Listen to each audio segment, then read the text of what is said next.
Boris Johnson facing mounting allegations of sleaze. The Prime Minister's team is preparing for a fresh round of potentially damaging claims from his former top advisor.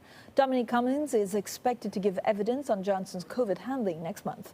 The idea of the Tory sleaze, which Tony Blair's Labour was so successfully levelling against John Major's Conservatives in the 90s, seems to be back with a vengeance. But will this have any effect on the upcoming local elections? Or is this just Westminster tittle-tattle? Joining us now is Bloomberg Opinion's Therese Raphael, who writes extensively on the UK. Therese, this feels like a big deal because it's someone from Boris Johnson's own team that then had to leave Number 10 that's actually coming out with evidence and accusing the Prime Minister of stuff that's pretty ugly.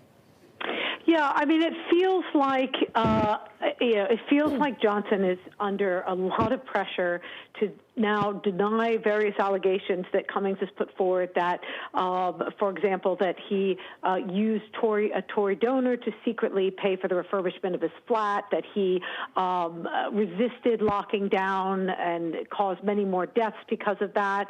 The question really is, what if this cuts through to voters? Cummings himself is not terribly popular.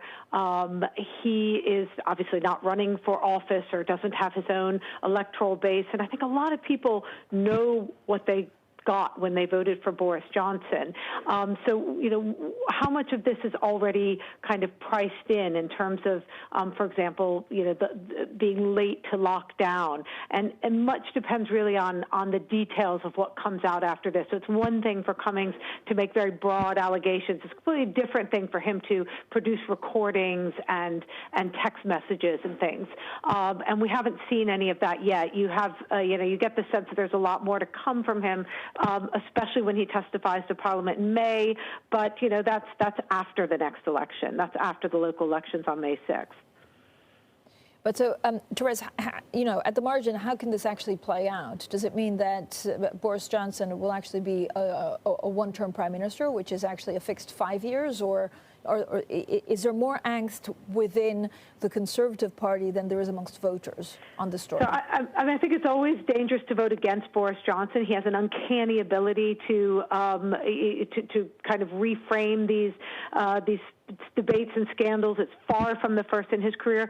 I think the Greensill scandal is cutting through actually in a way that maybe, at least so far, some of these coming allegations haven't yet. And that is because, we have a former Tory prime minister who, was making calls, sending text messages, lobbying on behalf of Greensill. There is a lot of potentially taxpayer money on the line here.